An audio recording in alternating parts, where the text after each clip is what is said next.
وہ تو نہیں، میرا مطلب ہے جب وہ ٹھیک تھے۔ نہیں، وہ شکار نہیں کھیلتا تھا۔ انہیں ہو کیا گیا آخر؟ خدا جانے، ان کا علاج ہو سکتا ہے؟ بڑی کوشش کر چکا ہوں، بیرون ملک لے جائیے، میں نے مشورہ دیا۔ ہاں پتر، بات چل رہی ہے، چودھری نے ٹالنے والے انداز میں کہا۔ میں خاموش ہو گیا تھا۔ شام کو واپسی ہوئی۔ آج کا دن چودھری کی نظر ہو گیا تھا۔ جمیل احمد کے ہاں جانا تھا مگر آج اس کے امکانات نہیں تھے، خصوصاً چودھری کی موجودگی میں۔ شکار سے واپس آنے کے بعد رات تک چودھری سے ملاقات نہیں ہوئی، البتہ رات کے کھانے پر وہ موجود تھا۔ چودھری الیاس بھی تھا۔ میں نے چودھری رمضان کو اس وقت بھی مزمل ہی دیکھا۔ مجھ سے بولا، پتر شکار کو نکل جایا کر، 2-4 دن کا کام اور رہ گیا ہے میرا، اس کے بعد تیرا میرا ساتھ ہوگا۔ جی چودھری صاحب، آس پاس بھی بہت سی زمینیں ہیں میری، وہاں جانا چاہے تو آدمی دے دوں تجھے؟ نہیں چودھری صاحب، ابا کوا چاہیے، چودھری الیاس بولا اور چودھری رمضان چونک کر اسے دیکھنے لگا۔ کوا لوں گا، وہ پھر بولا۔ چودھری اٹھ گیا تھا۔ میں واپس اپنے کمرے میں آ گیا۔ چودھری مجھے کافی ڈسٹرب نظر آ رہا تھا، نہ جانے کیوں مجھے اس پر شک ہو گیا۔ رات کو میں اپنے کمرے سے نکل آیا، غالباً چھٹی حس نے یہ احساس دے دیا تھا۔ باہر میں نے چودھری رمضان کو الیاس کے کمرے کی طرف جاتے ہوئے دیکھا۔ میں نے کامیابی سے اس کا پیچھا کیا اور ایک ایسی جگہ تلاش کر لی تھی جہاں سے دونوں کو دیکھ سکوں۔ الیاس کے کمرے میں روشنی تھی، چودھری الیاس اسے دیکھ رہا تھا۔ تیار بیٹھے ہو پتر؟ چودھری نے طنزیہ لہجے میں کہا۔ نہیں ابا، سونے جا رہا ہوں۔ کہاں پتر؟ چارپائی پر۔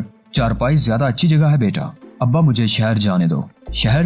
ہاں ابا، بستی اب چھوٹی لگتی ہے، شہر میں تیرا علاج ہو جائے گا بیٹا۔ نہیں ہوگا ابا، جانے دو نا۔ دیکھ الیاس، اب بھی باز آ جا، کب تک بستی والوں کو روک کر رکھوں گا میں؟ کب تک مجھے بلیک میل کرتا رہے گا؟ ابا شہر جانے دو۔ اوے شیر کے بچے، وہاں تیری دیکھ بھال کرنے والا کون ہوگا؟ میں خود ابا۔ اوے چپ کر جا، اونٹ پہاڑ کے نیچے نہیں آیا، بھی آئے گا تو پتا چلے گا تجھے۔ نہیں آئے گا ابا، دیکھیں گے۔ ابھی تجھ سے ایک بات کہنا چاہتا ہوں۔ کیا؟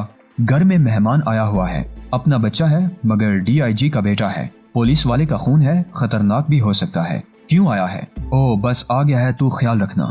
خیال رکھوں گا ابا، مگر مجھے شہر بھجوا دو۔ بھجوا دوں گا مگر ایسے تو نہیں، انتظام کرنا پڑے گا، یہ بتانا تھا تجھے۔ چلتا ہوں، چودھری نے کہا اور وہاں سے ہٹ گیا۔ اب بھی صورتحال نہ سمجھتا تو مجھ سے زیادہ بے وقوف کوئی نہ ہوتا، مگر یہ بلیک میلنگ کا کیا معاملہ ہے، یہ کیا قصہ ہے؟ دوسری صبح پرسکون تھی۔ چودھری ناشتے سے پہلے جا چکا تھا۔ میرا ناشتہ کمرے میں ہی آیا، پھر ناشتے سے فارغ ہوا ہی تھا کہ شاہانہ آ گئی۔